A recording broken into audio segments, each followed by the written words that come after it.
Yo, what's going on, guys? Welcome back to the channel. Today we're talking about Gurule versus Osbourne.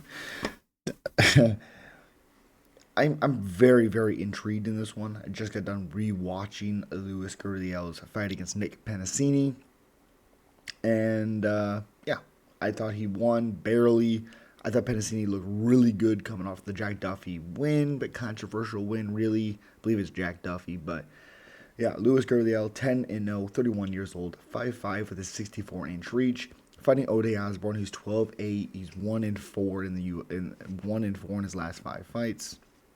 33 years old, 5'7" with a 73-inch reach, 9-inch reach advantage with 2-inch in height advantage as well.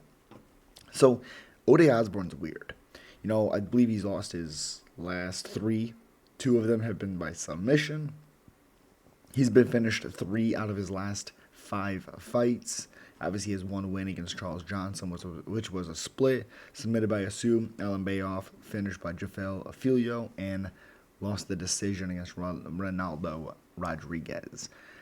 The Rodriguez one's weird. I thought he potentially won that fight. It was a very close fight, but he literally almost KO'd Lazy Boy in the first round. It was nasty.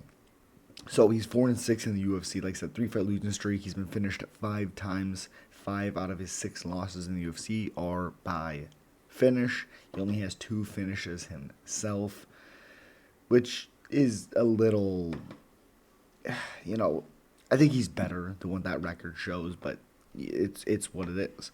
Gurule, who, like I said, 10-0, 31 years old, you know, has 6 finishes, been to decision 4 times, won 3 of them by unanimous, 1 of them by split, which was the Nick Penasini fight, which again, very close.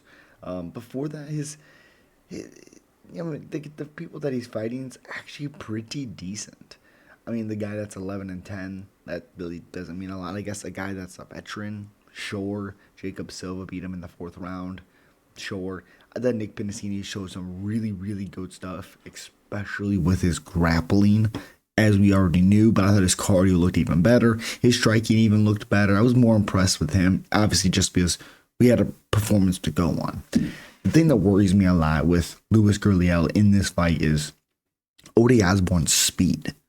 is very fast. Now, does get tired, does get overwhelmed in wrestling situations.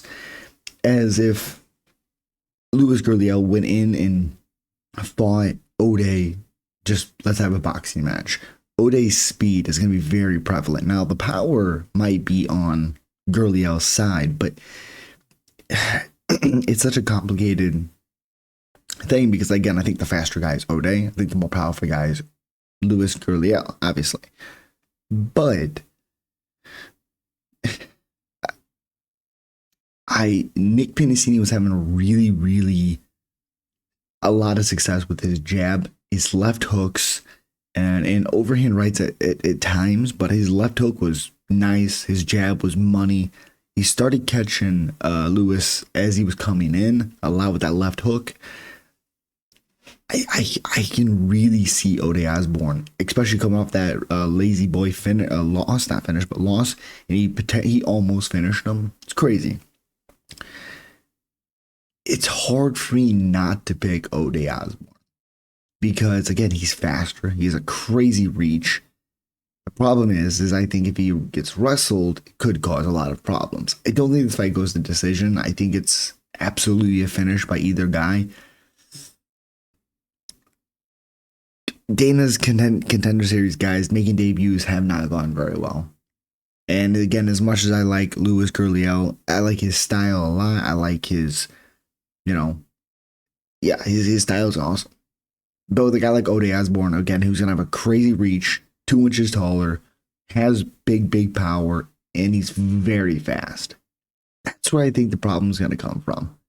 I like Osbourne in this one. And as always, subscribe, like, comment, let me know your picking.